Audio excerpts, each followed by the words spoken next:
बहुत वर्ष पहले एक राजा की दो रानियां थीं। बड़ी रानी शोभा बहुत अच्छे स्वभाव की दयावान स्त्री थी।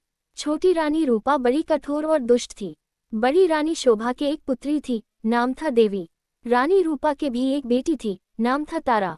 रानी रूपा बड़ी चालाक और महत्वाकांक्षी स्त्री थी। वह चाहती थी कि राज्य की सत्ता उसके हाथ में रहे। राजा भी उससे दबा हुआ था। रानी रूपा बड़ी रानी और उसकी बेटी से नफरत करती थी। एक दिन उसने राजा से कह दिया कि रानी शोभा और देवी को राजमहल से बाहर निकाल दिया जाए। राजा रानी रूपा की नाराजी से डरता था। उसे लगा कि उसे वही करना पड़ेगा जो रूपा चाहती है। उसने बड़ी रानी और उसकी बेटी को राजमहल के बाहर एक छोटे से घर में रहने के लिए भेज दिया। लेकिन रानी रूपा की घृणा इससे भी नहीं हटी। उसने देवी को आज्ञा दी कि वो प्रतिदिन राजा की गायों को जंगल में चराने के लिए ले जाया करे। रानी शोभा यह अच्छी तरह जानती थी कि यदि देवी गायों को चराने के लिए गई तो रानी रूपा उन्हें किसी और परेशानी में डाल देगी। इसलिए उसने अपनी लड़की से कहा कि वह रोज सुबह गायों को जंगल में चरने के लिए ले जाया करे और शाम के समय उन्हें वापस ले आया करे। देवी को अपनी माँ का कहना तो मानना ही था, इसलिए वह रोज सुबह गायों को जंगल में ले जाती।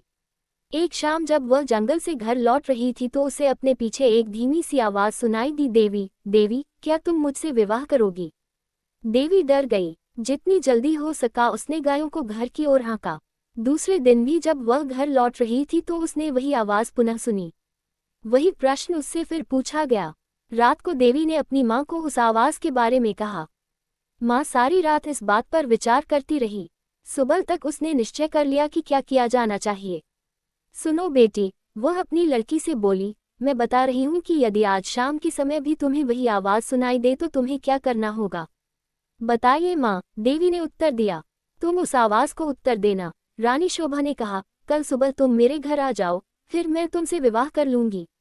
लेकिन माँ, देवी बोली, हम उसे जानते तक नहीं। मेरी प्यारी देवी, माँ ने दुखी होकर कहा, जिस स्थिति में हम जीवित हैं उससे ज्यादा बुरा और क्या हो सकता है। हमें इस प्रस्ताव को स्वीकार कर लेना चाहिए।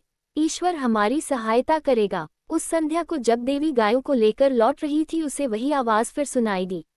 आवाज कोमल और दुख भरी थी। देवी, देवी, क्या तुम मुझसे विवाह करोगी? क्या तुम मुझसे विवाह करोगी? आवाज बोली। देवी रुक गई। उसने पीछे मुड़कर देखा लेकिन उसे कोई नहीं दिखाई दिया। वह हिचकिचाई। वह वहां से भाग जाना चाहती थी लेकिन फिर उसे माँ के शब्द याद आ गए। वह जल्दी से बोली, हाँ, यदि तुम कल सुबह मेरे घर आ जाओ तो मैं तुमसे विवाह कर लूंगी।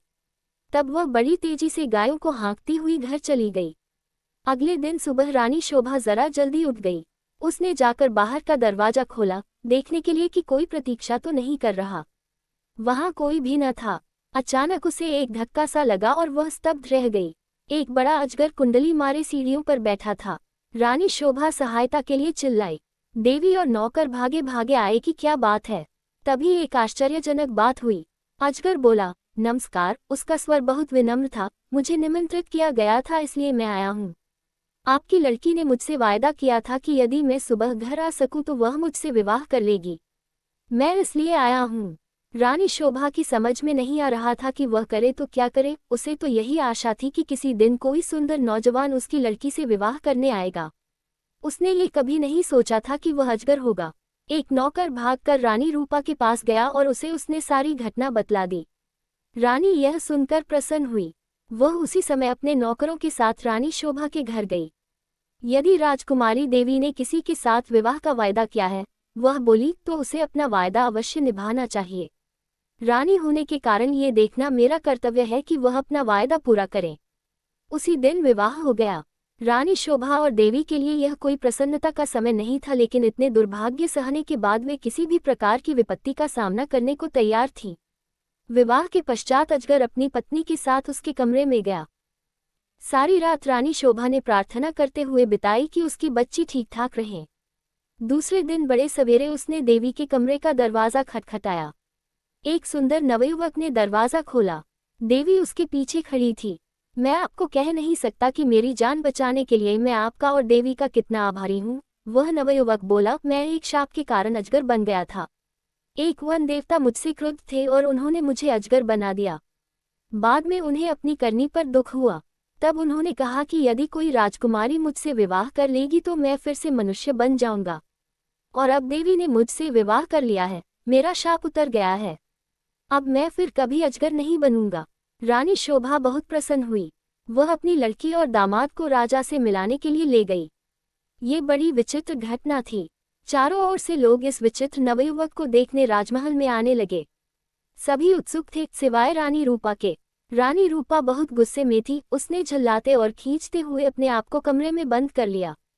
देवी का भाग्य उससे देखा नहीं जा रहा था।